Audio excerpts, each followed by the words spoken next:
You are looking live at sold-out Soldier Field in Chicago. The whole thing about You Are Looking Live was huge. It's indeed my pleasure today to welcome the newest member of our NFL Today team, Jayne Kennedy, who I've heard it said that we were the best football pregame show ever. Bob Costas said that. That meant a lot to me. First of all, I wanted to thank everybody for just being In friends. her own words, legendary broadcaster Jayne Kennedy Overton has lived the American dream, overcoming more than a few obstacles on her way to becoming one of our country's most recognizable and accomplished female figures.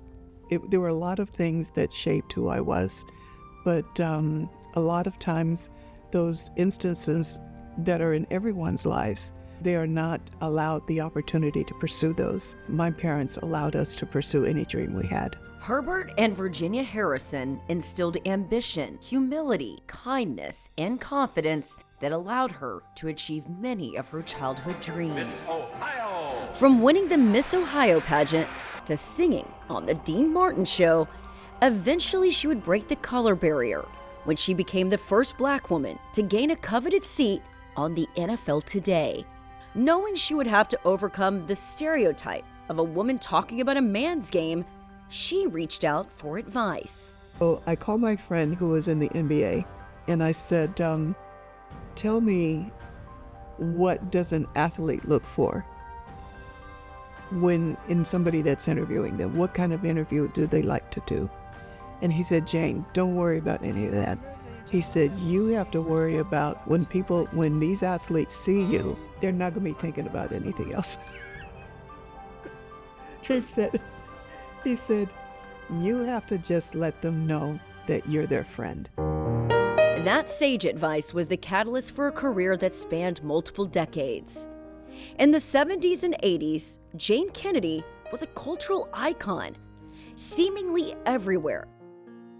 But it was in 1978 that she made history on the NFL Today.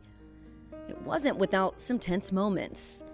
The inherent discrimination that she had faced through much of her life showed up as top executives debated how to balance the set. The director said yes, producer said yes, Frank Smith, head of sports, said yes, we want Jayne, but they had to deal with the fact that there were 2 blacks on set and 1 white. They were afraid that the Southern affiliates would pull their programming. So they sent my audition tape to the Southern affiliates. They said, yeah, we need to get her. How do we fix this? So Jimmy the Greek was already on the show, but he wasn't on the desk. So they put Jimmy on the desk. Now you've got 2 blacks, 2 whites.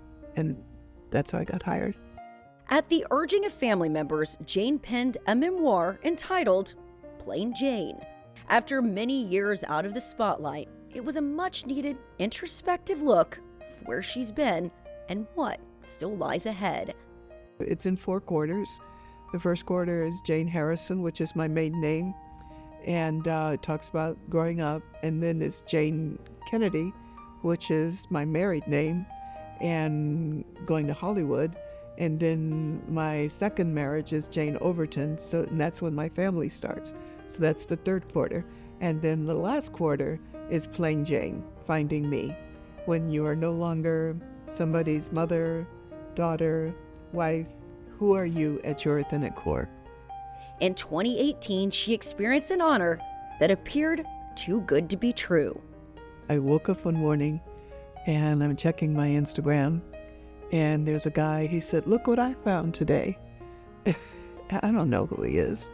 It was a picture of the National Museum of African American History and Culture, and they had just opened, and the Oprah Winfrey Ring.